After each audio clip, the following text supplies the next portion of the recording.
My goal today is to think about conceptual links between deliberation and polarization research, two fields that, although highly relevant for each other, are just starting to have the conversations that we need. And before throwing data together, I think that we need to build conceptual links. Today, we will be discussing the concepts of destructive polarization, reciprocity, and listening. And finally, I will propose a research program for future collaboration.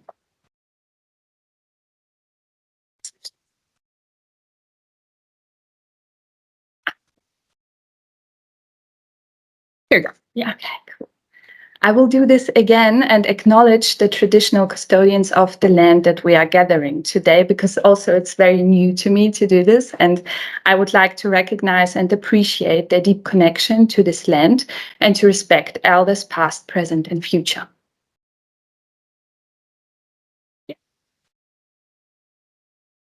First, I want to talk about the societal background that makes our research relevant.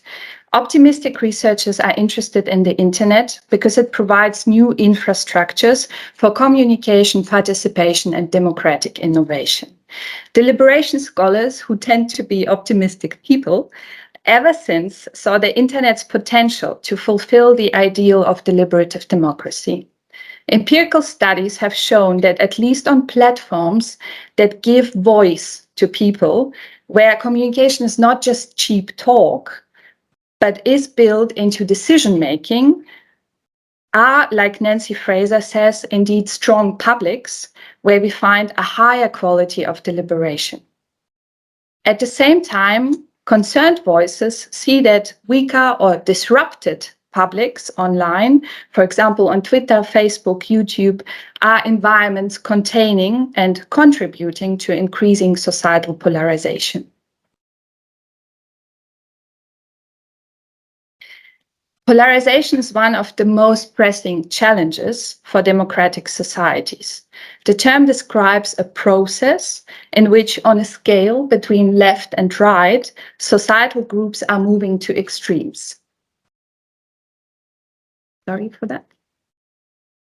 Too quick. The idea that opinions move away from each other is not new, and it doesn't have to be a bad thing either. Simon Niemeyer's work here at the center demonstrates that more diverging opinions after deliberation than before can be, in fact, a sign of successful deliberation. The result can be more considered opinions, which, although further away from the consensus, are more strongly connected to arguments. With this in mind, I think we should focus on destructive polarization and its manifestation in communication. If we think that polarization can be a problem, we should be specific about when exactly it becomes a problem. I want to put the focus on affective polarization and on political convergence as core aspects of destructive polarization. Affective polarization means that members of one societal group dislike the members of another group and do not recognize them as legitimate adversaries. Consequently, they are not willing to communicate with the other, at least not in a meaningful way. I don't believe that affective polarization is destructive per se.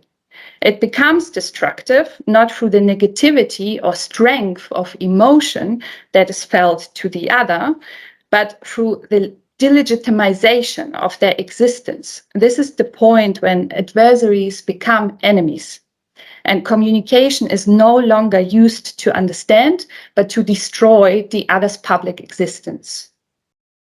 Connected to this, political convergence means that meaningful contestation of ideas decreases to a degree that leads to the erasure of visible differences. Crucial for this to be a destructive dynamic, though, is that this is not an outcome of persuasion or argumentation, but it is produced through silencing and exclusion. And I don't think that political convergence is necessarily more important than political divergence. I just want to make aware of that this is also something that we shouldn't forget.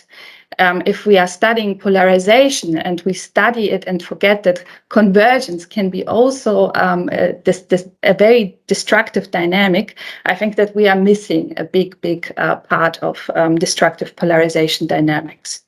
So faced with such public sphere, how can we combat dynamics of destructive polarization and enable high quality connections?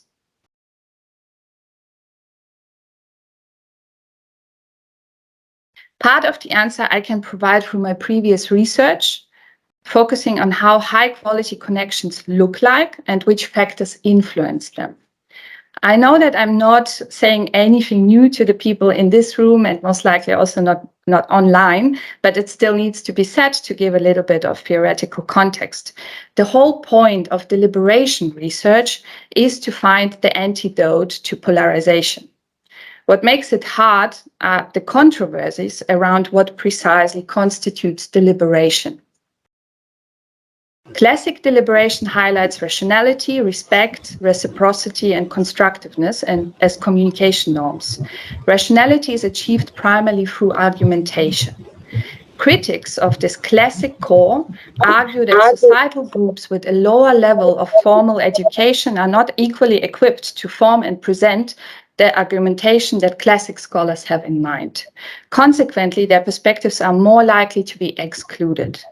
Therefore, inclusive deliberation concepts consider more forms of communication, especially storytelling, expressions of emotion, and humor as legitimate and as contributing to communicative rationality.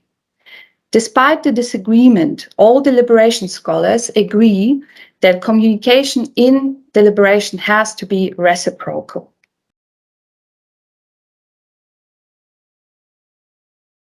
But reciprocity is not just a core norm.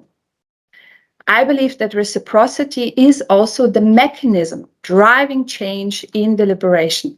It's, if you want, the thing that makes the clock tick and that the thing that makes society either hold together or drive apart into different directions. Imagine you write a comment online and other people are responding to you, engaging with your argumentation, giving you respect, giving you different ways of listening. Then you will enjoy it more strongly. You will come back. You will trust the other people, and also you will trust in their goodwill. I argue that we can understand reciprocity as a scale, starting with simple replying, which can be something like, thank you, I liked your comment, to deliberative reciprocity, by which I mean a reply that also fulfills further deliberative norms. From a classic view, deliberative reciprocity is a reply to another speaker that is on topic, is argumentative, and respectful at the same time. An inclusive understanding of deliberative reciprocity must also allow that we can respond to stories, emotions, and humor. In this context, perspective taking and empathy is crucial. I built further on Graham, who argued that the process of understanding also involves reflexivity, which means going back to previous thoughts in the light of what somebody else has said.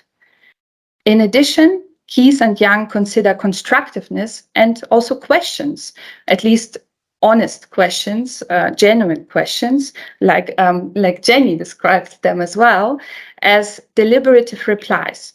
I consider a reply that conveys empathy, reflexivity, constructiveness, or a question as inclusive listening.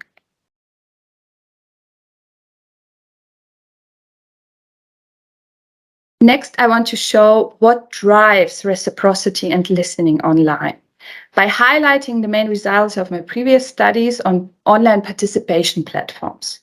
First, I want to highlight some results that are actually from this book that I just showed, but they are also, because the book is unfortunately only in German, they are also published in English in the Journal of Deliberative Democracy.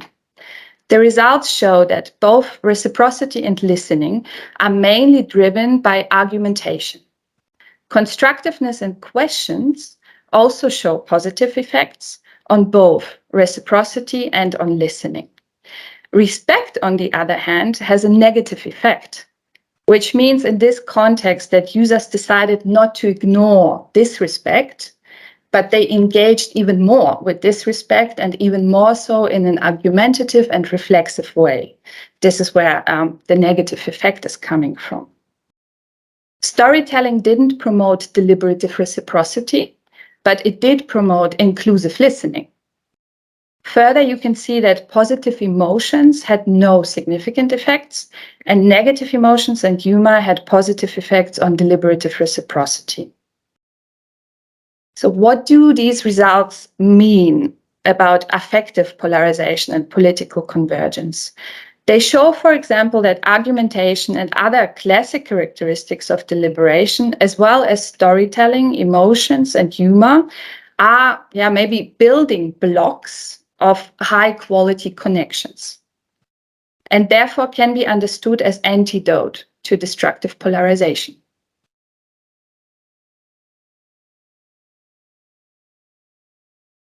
I also tested for control variables, which we know from previous studies that they have an effect, at least on the quantity of replies. Controversy, popularity, user gender, and activity, as well as the position in the thread, have a positive effect on deliberative reciprocity. Listening, however, also explained by some of the control variables, for example, by gender, justification in the initial proposal at the top, and the position of the comment in the thread.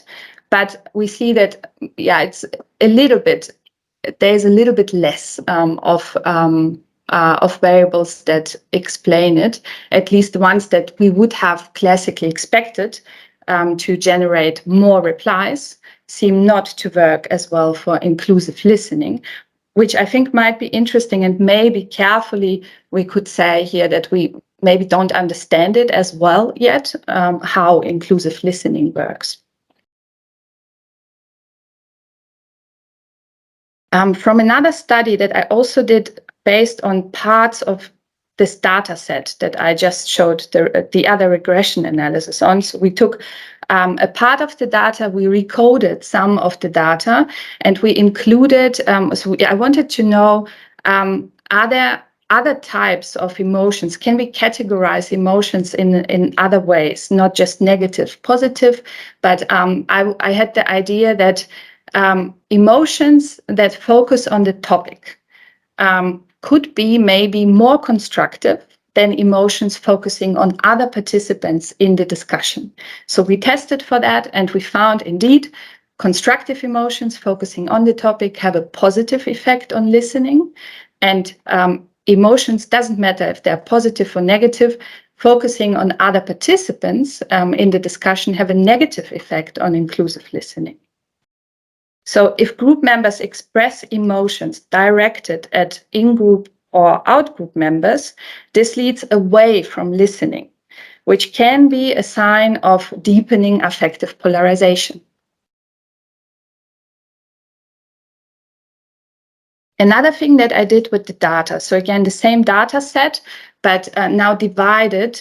There were two different participation platforms, and now we are looking just on one of the participation platforms. I tested a sequence analysis on this data set because it was ideally coded in a relational way. And the problem with regression analysis is that we just throw everything in one pot, and then we don't have order in there.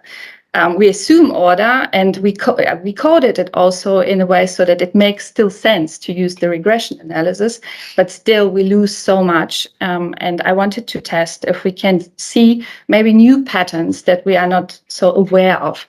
And indeed, what I found out, what's very interesting are these discussion elements that go back to themselves. So something that I would call mirroring, or maybe mirroring reciprocity, that you see somebody is greeting, and then you come back and you are greeting them as well. This is a simple one. But also if negative emotions are expressed, after this in the comment straight away, also the likelihood is higher that a negative emotion comes again. What is this? Could be maybe empathy, could be also something else. So looking deeper into this, what these mirroring reciprocity instances are, would be very interesting, I think. And it makes it even stronger if we look on the other platform, because we see here's everything different, but this mirroring reciprocity form is still there in a very similar way as well. So I think looking deeper into this, what's going on there, would be very interesting for future research. And also what's possible with the sequence analysis is we can go beyond the diet. This is always one comment and the following comment, but from here on with the same technique, we can also look at the whole thread. And have hopefully then at some point ideal threads or problematic threads that we could identify with this technique. Okay. I hope I made the point that I think that we should be very clear about which concepts we are using when we are studying deliberation and polarization. I propose to focus on destructive polarization and on affective polarization and political convergence. I want to make clear that depolarization can also be destructive if it is the product of silencing and exclusion. Polarization is better for democracy than suppression. We need to start understanding processes as processes and not as states. This is something that I say now even stronger because Jenny just said it a few days ago, and I like saying it because I feel stronger now with this because she said it. But also important, and this is also something you touched on, that we need really to understand the mechanisms driving these processes. This is what we really need in future research. And I think that reciprocity gives us enough common ground between different discussions that we have in deliberation research, but it's also a mechanism driving change in deliberation and in polarization. I think we still need to understand how reciprocity and listening work in different contexts.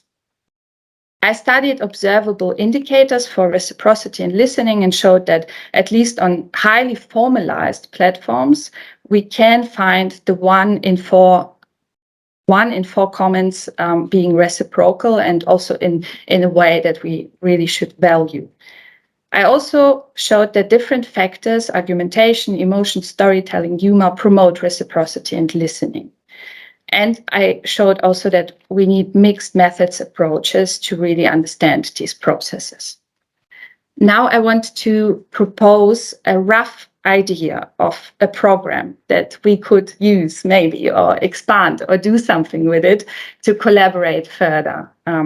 So first, I think what we should be doing is being very clear about our concepts and defining what we mean by destructive, constructive depolarization. Second, we need to operationalize these concepts thoroughly and develop methods to measure constructive and destructive polarization, depolarization. I believe that combining standardized, automated, and qualitative approaches is a good way to go. Third, we need conceptual frameworks that measure levels of polarization across topics, platforms, media outlets, and countries. And last, and really not least, we need empirical studies identifying context factors and mechanisms driving constructive and destructive depolarization dynamics. Thank you.